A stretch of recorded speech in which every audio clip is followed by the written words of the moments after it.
eləsin. Allah belə gözəl günləri elimizdən, obamızdan əksik eləməsin. Bizim gün burada bax belə şən, gözəl bir xeyir iş keçirməyimizin əsas səbəbi bizim milli ordumuzu. Allah bizim milli ordumuzu korusun. Allah bizim xalqımızı korusun. Deyir, əldə badə tutan dostlar bilin. Əldə silah tutanlara borçluyuq. Bugün yorğan altda rahat yatırır.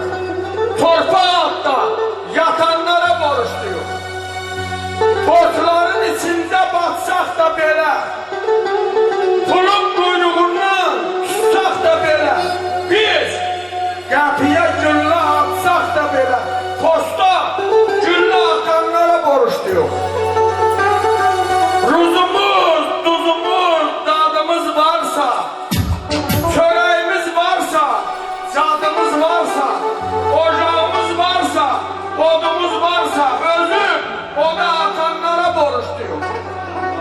Yaralı bəxtiyar itməsin zəhmət, verək qanmayana şiddətli töhmət, sana can sağlığı, ölənə rəhmət, bütün haqqı çatanlara borçluyuq.